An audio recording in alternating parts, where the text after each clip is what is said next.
Deep in the city, where the sunlight dies against the smog and the air tastes of wet concrete and exhaust, the rules of the surface world do not apply. Deep in the city, where the sunlight dies against the smog and the air tastes of wet concrete and exhaust, the rules of the surface world do not apply. Here, morality is a ghost, a flicker of light extinguished by the first gust of wind. The streets are veins, pumping a rhythm of constant, low-level violence that never stops. You can hear it in the hum of the power lines and the distant, rhythmic thud of heavy steel doors closing in alleyways that never see a man. In this place, names are just labels for the dead. They call this district a sanctuary, but that is a lie told by those who have never had to survive a night in its shadow. A man might be called a saint, but only if you define holiness by the amount of blood he leaves on the pavement.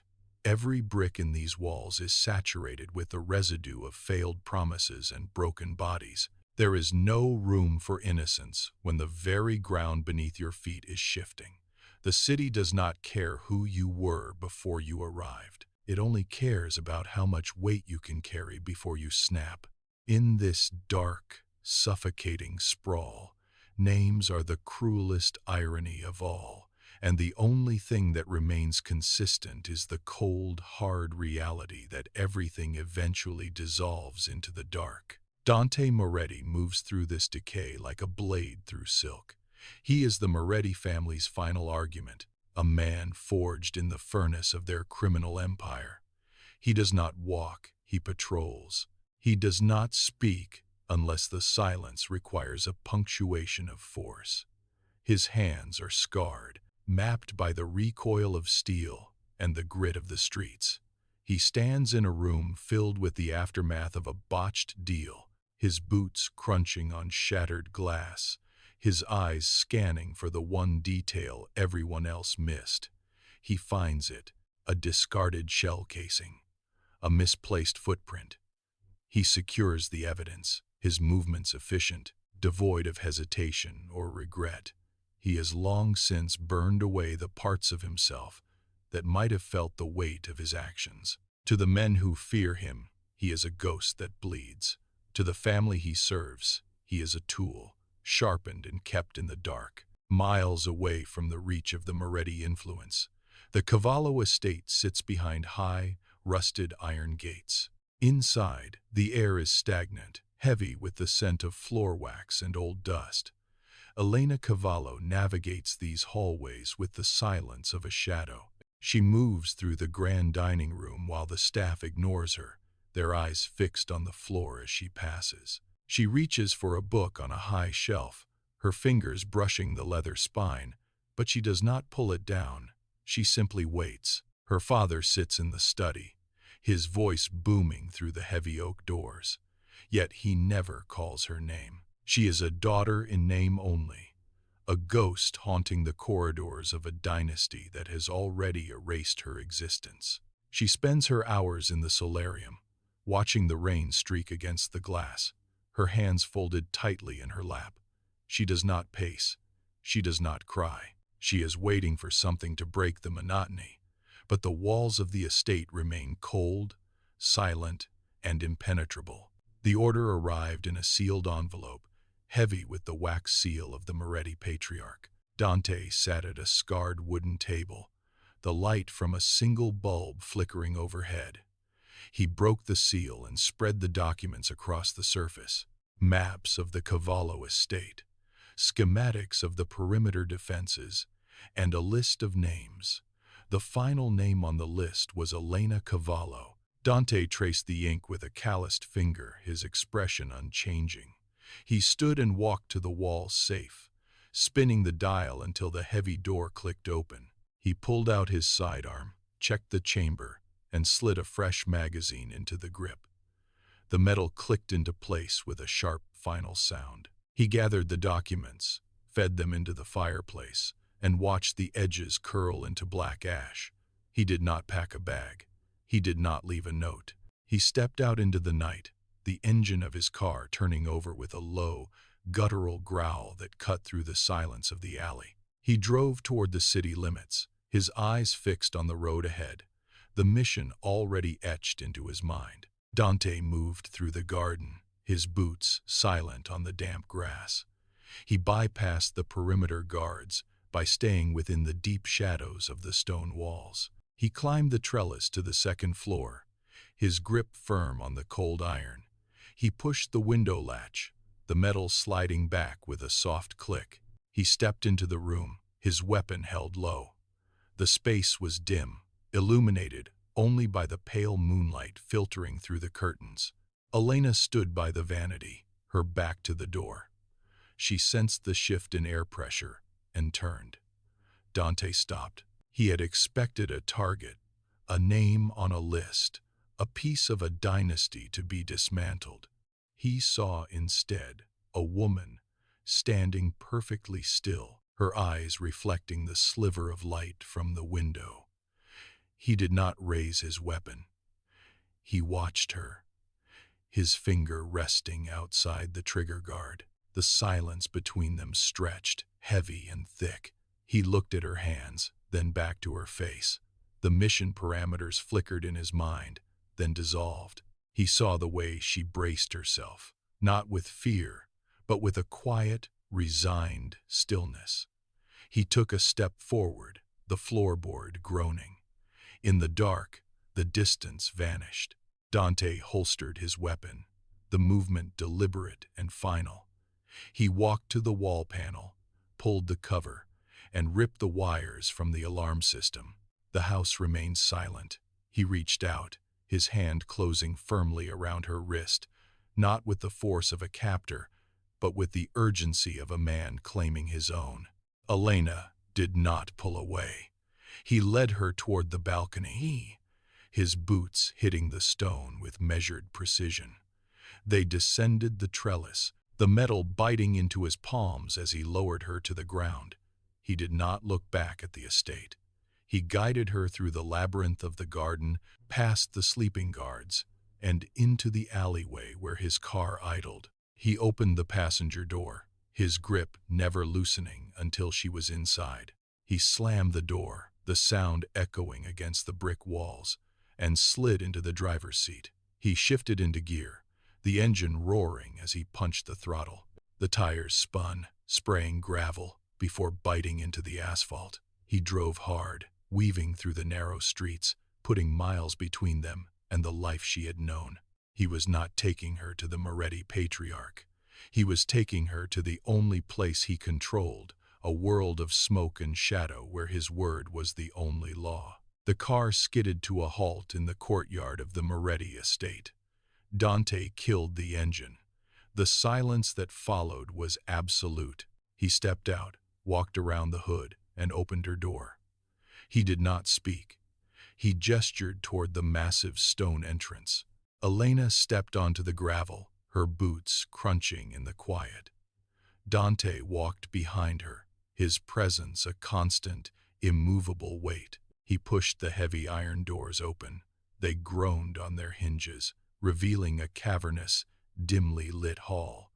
He stepped inside and pulled the doors shut. The sound of the deadbolt sliding into place echoed through the rafters. He turned the key, removed it, and dropped it into his pocket.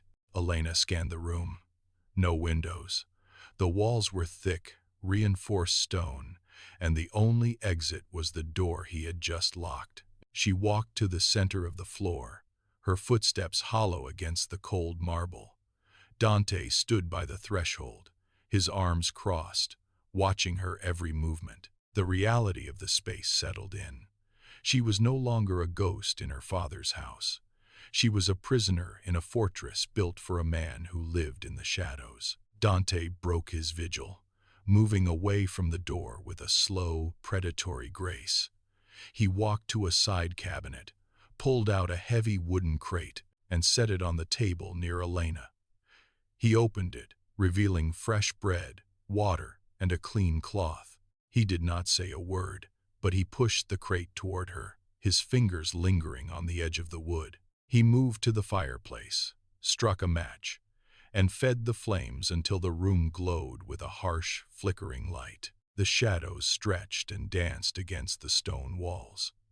He returned to the center of the room, standing just close enough that she could feel the heat radiating from him. He watched her hands as she reached for the water, his gaze tracking every tremor.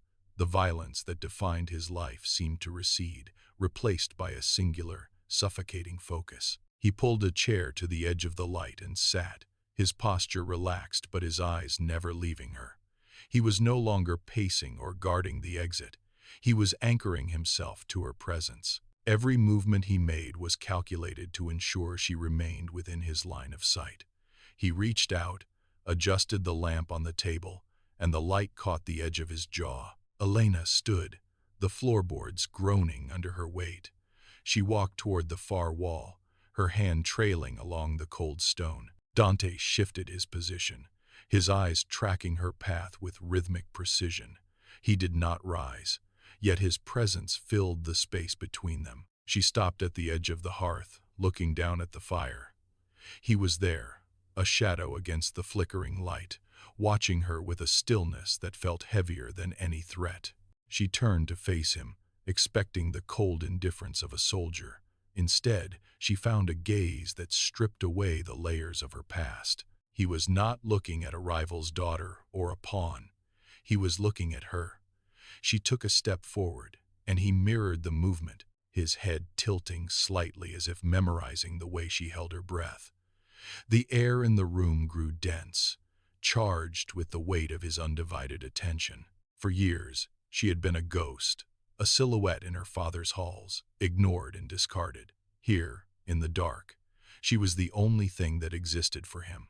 She reached out, her fingers hovering near the edge of the table, and he leaned into her space, his breathing steady and deliberate. Dante stood abruptly, the chair scraping harshly against the stone floor. He crossed to the heavy oak doors, sliding the iron bolts home with a resonant thud that echoed through the chamber. He moved systematically around the perimeter, checking the window latches and drawing the thick velvet curtains until the outside world was completely erased.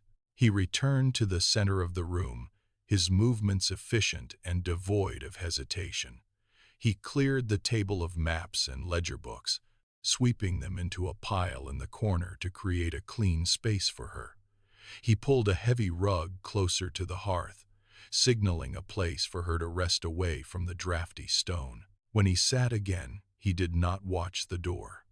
He watched the shadows, his hand resting near his side, alert for any sound from the halls. Elena sat on the rug, the warmth of the fire finally reaching her skin. The silence was no longer a void. It was a barrier. Dante remained motionless, his presence a wall of iron between her and the chaos of their shared history. He did not look away, and for the first time, she did not look for an exit. The rumors moved through the city like smoke through a grate. In the dimly lit backrooms of the docks and the crowded basements of the industrial district, the name Dante Moretti was no longer spoken with fear. It was spoken with confusion. He had stopped appearing at the weekly council meetings. He had ceased the collection of debts. A courier arrived at the iron gates of the estate, pounding on the metal until his knuckles bled, but no one answered. He left a sealed envelope on the threshold, a formal summons from the family elders, and retreated into the rain. Inside the city, the power balance began to tilt. Rival syndicates noticed the gaps in the Moretti patrols. A lieutenant arrived at the estate entrance, his hand resting on his sidearm, his eyes scanning the darkened windows. The whispers turned into open speculation. They said Dante had been compromised. They said he had turned his back on the blood oath. The fire crackled, casting long, erratic shadows against the stone walls. Dante shifted, his movement causing the fabric of his shirt to pull tight across his shoulder. He reached up, tracing a jagged white line that ran from his collarbone toward his chest, a permanent reminder of his first failed assignment. He did not look at her as he spoke. He looked at the flames. Elena watched the movement, then slowly pushed back the sleeve of her own arm. She revealed a series of faint, deliberate marks near her wrist, left by the heavy iron shackles her father used to keep her confined. She held her arm out, the firelight catching the pale skin. Dante turned his head. He looked at the marks, then back at his own scar. There was no pity in the room, only the recognition of two people who had been forged by the same cruelty. He stood, walked to the hearth. He poked the embers until the room flared with sudden, intense light. He spoke of the training drills, the way his family stripped away his name. They were not two people falling in love. They were two broken mechanisms realizing they had been built by the same hand. The realization settled. Dante watched her from the doorway. Elena was reading by the window, the light catching the sharp angle of her jaw. He reached for his holster, the leather familiar and cold against his palm, but his fingers stalled. He looked at the heavy oak door leading to the outside world. He knew the council was waiting. He knew the territory was fracturing. He took one step toward the exit, then stopped. The weight of the world outside felt distant, meaningless compared to the stillness of the room behind him. He turned back. He walked to the main entrance, slid the iron bolt into place, and dropped the heavy bar across the frame. He returned to the room and stood behind her, his hands hovering just inches from her shoulders, not touching, but claiming the space around her. He pulled a chair to the door, sat down, and watched the hallway. Every shadow that moved outside the estate was now an intruder. He was keeping her because she was the only thing that made the darkness feel like home. The silence did not last. A low, rhythmic thrumming vibrated through the floorboards, the sound of heavy engines idling at the estate perimeter. Dante stood, his hand instinctively dropping to the weight at his hip. He walked to the narrow slit of a window, pulling the heavy curtain aside just enough to see the black sedans blocking the main gate. Men moved in the headlights, their silhouettes sharp against the fog. A courier approached the gate, holding a sealed envelope high. Dante did not wait for the intercom. He stepped out onto the porch, the cold night air biting at his skin. He took the envelope, the paper thick and heavy with the Cavallo family crest. He tore it open, his eyes scanning the demands for the immediate return of their property. He crumpled the paper into a tight ball and dropped it into the mud. The lead scout signaled, and the sedans surged forward, tires churning the gravel into a spray of stone and dirt. The gate groaned under the pressure of a vehicle bumper. Dante turned back to the house, his face a mask of calculated intent. He reached for the iron bolt on the main door, sliding it home with a metallic snap. The Cavallo family had come to collect, but he was the only wall between them and the woman inside. Dante kicked open the heavy mahogany desk in the study, splintering the wood to reach the hidden compartment beneath. He pulled out a stack of ledgers, the leather covers worn thin from years of handling. Elena knelt beside him, her fingers trembling as she flipped through the pages. The ink was precise, detailing shipments of contraband that moved through both Moretti and Cavallo ports. There were dates, signatures, and bank transfer codes that linked their fathers in a decades-long partnership. Dante traced a line of numbers, his jaw tightening until the muscles stood out. The rivalry was a lie, a staged conflict designed to keep the city distracted, while the two dynasties drained it dry. He dropped the ledger, the heavy pages slapping against the floor. Elena stared at the document, the names of her own family members appearing alongside the Moretti seal on every transaction. The foundation of her entire life was built on this shared, rotting infrastructure. She looked at Dante, seeing the same shock reflected in his eyes. The silence in the room shifted from protective to suffocating. The walls no longer felt like a fortress, but like a tomb. The phone on the desk erupted, a sharp, jarring sound that cut through the suffocating quiet. Dante did not answer immediately. He stared at the screen, the name flashing in the dim light belonging to a man dead for 5 years. He pressed the speaker button. A voice, cold and familiar, recited the exact coordinates of their current location. The ghosts had not just surfaced. They were hunting. Elena backed away, her heels clicking against the hardwood, her breath hitching as the reality of their situation crystallized. Their families were not merely partners in crime. They were a singular, predatory machine. And both Dante and Elena were now marked as malfunctions to be purged. Outside, the first heavy thud of a battering ram hit the reinforced steel of the estate gate. The house shuddered, dust falling from the ceiling. Dante stepped toward her, his movements precise and lethal, his eyes scanning the room for exits that no longer existed. He grabbed his weapon from the table, the metal cold against his palm, and looked at her. There was no escape left. The rhythmic pounding at the gate ceased as abruptly as it had begun, leaving a vacuum of sound that pressed against their ears. Dante turned from the window, his gaze locking onto Elena. He crossed the room in 3 long strides, the floorboards groaning under his weight. He reached out, his hand hovering for a heartbeat before he pressed his palm against her cheek.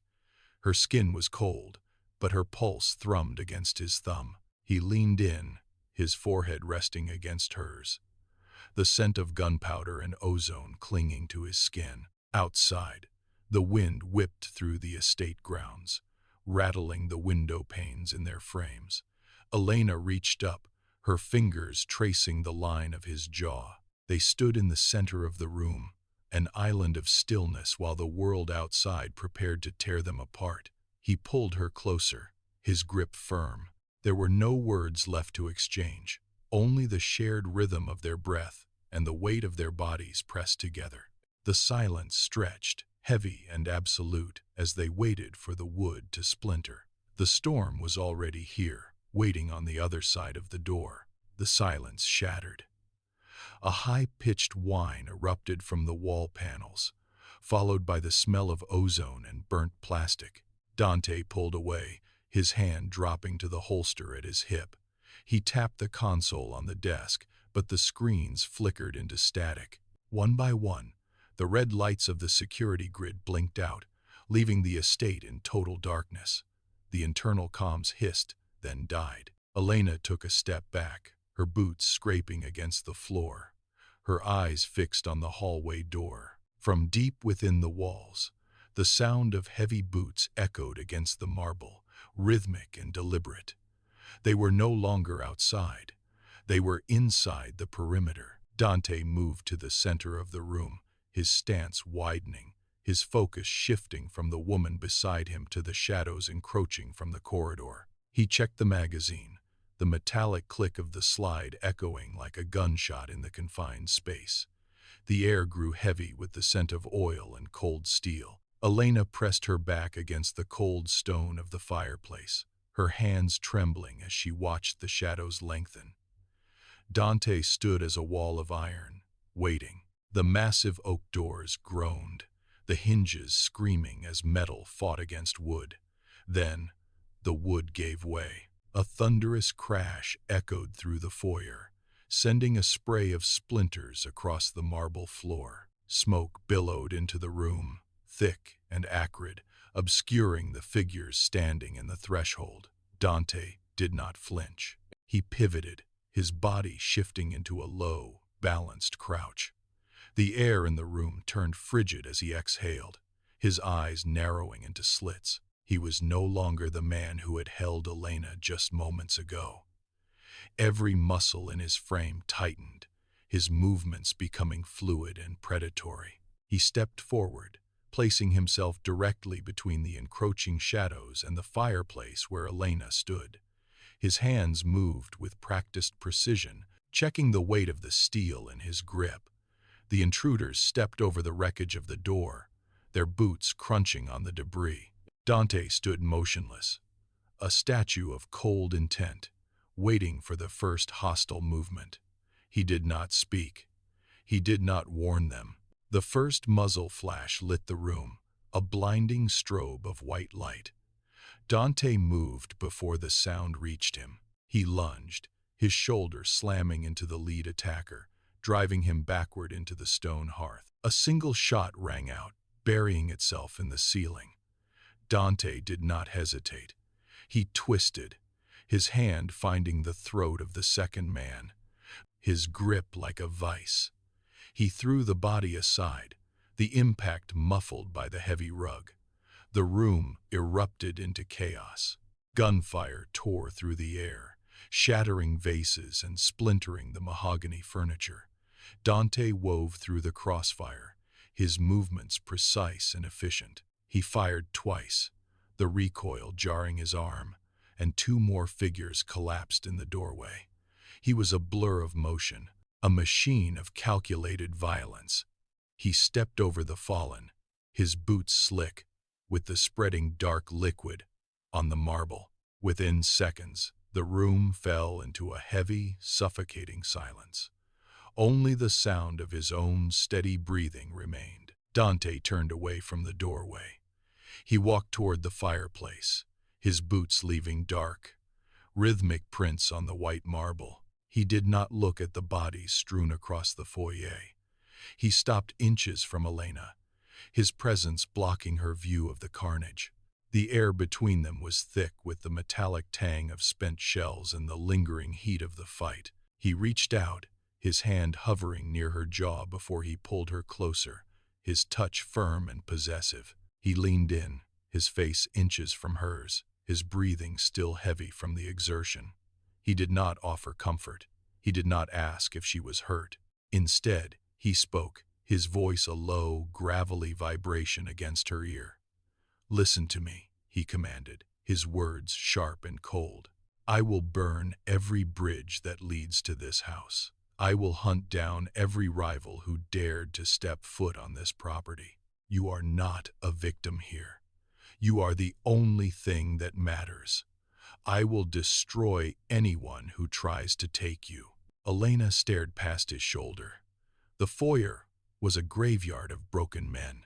She saw the twisted limbs, the dark pooling on the floor, and the jagged holes in the walls. The metallic scent of blood filled her lungs, sharp and suffocating. She looked at Dante, but the man who had held her in the garden was gone. In his place stood a predator, his hands stained, his eyes devoid of anything but cold calculation. She tried to pull her arm away, but his grip remained anchored, unyielding. She looked at the blood on his knuckles and felt a tremor start in her chest. This was not the sanctuary she had imagined. This was a cage built of bone and iron. She opened her mouth to speak, but the words died in her throat as the massive front doors groaned under a heavy impact. The wood splintered. A second blast shattered the frame, sending debris flying across the marble. More figures poured into the hall, weapons raised, their silhouettes dark against the night. Dante did not flinch. He turned his head toward the new threat, his posture shifting into a lethal, ready stance. Elena pressed her back against the cold stone of the fireplace, her breath coming in shallow, jagged gasps. She watched the man who had claimed her, realizing with a sickening clarity that the violence was not an interruption of his life. It was his nature. The world she had feared was now the only world she had left. Dante did not wait for the intruders to cross the threshold. He lunged forward, his movement a blur of calculated aggression. He slammed his shoulder into the lead assailant, driving him back into the shattered doorframe. The man grunted, swinging a heavy pistol, but Dante caught his wrist, twisting until the bone snapped with a wet, audible pop. The weapon clattered to the floor. Dante kicked it into the darkness, then drew his own blade, the steel catching the dim light of the foyer. The leader of the assault stepped from the shadows, his face a mask of cold indifference. He raised a rifle, but Dante was already in motion, sliding across the blood-slicked marble. He ducked under a wild swing, his blade finding purchase in the man's side. The leader stumbled, his grip on the rifle faltering. Dante did not hesitate. He drove his knee into the man's chest, forcing him against the wall, and pinned him there with the weight of his entire frame. Dante delivered a final, crushing blow to the man's temple. The foyer fell silent. The silence in the foyer was absolute, broken only by the settling of dust and the rhythmic drip of blood onto the marble. Dante stood over the fallen leader, his chest rising and falling in steady, controlled intervals. He turned. His gaze swept across the room, past the broken furniture and the shattered glass, until it landed on Elena. He began to walk toward her, his boots crunching on the debris. With every step, the reality of the last few minutes solidified. Elena watched him approach, her hands pressed flat against the cold stone of the fireplace. She looked at his face, then down at his hands, seeing the dark stains that marked his path. The proximity of his presence, once a source of strange comfort, now felt like a physical weight pressing against her ribs. She saw the way he held himself. Dante stopped inches away, his shadow falling over her. He reached out, but she flinched, her movement sharp and instinctive. She drew a ragged breath and whispered, "Your Highness, I am sorry, but there must be a mistake." The words hung in the air. Dante did not retreat. He ignored her words, stepping into the space she had tried to create. He reached out, his fingers gripping her chin with enough force to tilt her head back, forcing her to meet his eyes. There was no softness in his touch, only the cold, hard certainty of a man who had already decided their fate. He leaned down, his face inches from hers, his breath steady and hot against her skin.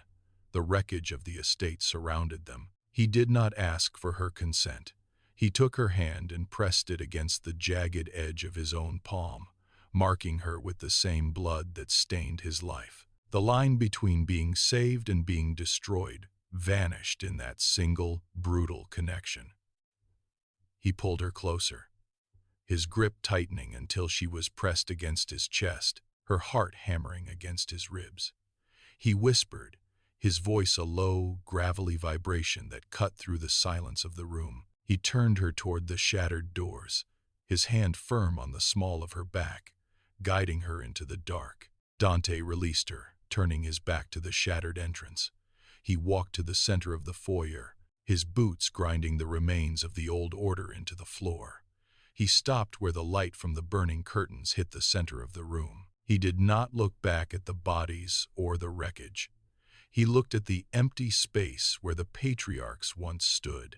He reached up, wiping a streak of grime from his cheek, and let his hand drop to his side. The silence was no longer a void. It was a testament. He was the only thing left standing in a landscape of his own making. He turned his head, his gaze locking onto Elena, who remained frozen by the threshold. He did not offer a hand or a smile. He simply gestured toward the darkness outside the estate. The hierarchy that had defined their lives for generations was gone, dissolved into ash and iron. He stood tall, his shoulders squared, his presence filling the room with a weight that defied challenge. He waited, as the reality of his reign settled over the ruins like a shroud. The roar of the conflict died, replaced by the sound of settling debris and the distant crackle of dying flames. Dante did not move. He stood amidst the broken marble and splintered wood, his breathing slow and rhythmic. The air in the foyer turned cold, heavy with the scent of ozone and cooling iron. Elena remained by the wall, her fingers tracing the jagged cracks in the stone. She did not speak. The silence was absolute.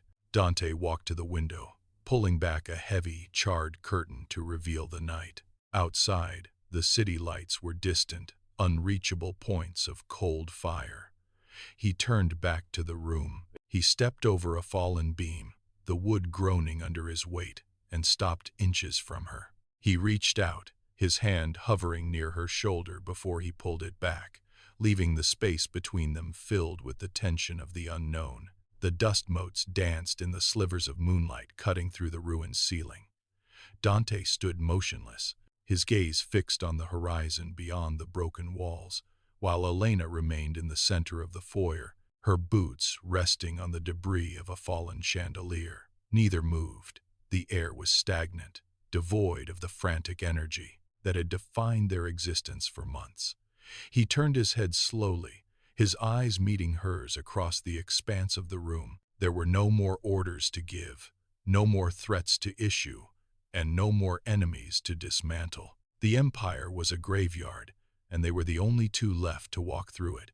He took a single step toward her, the sound of his movement sharp against the stillness. He stopped, his presence a dark anchor in the room. The line between the man who had destroyed her world and the only person who had ever truly seen her had vanished. Would you trust the devil if he were the only one who ever truly saw you?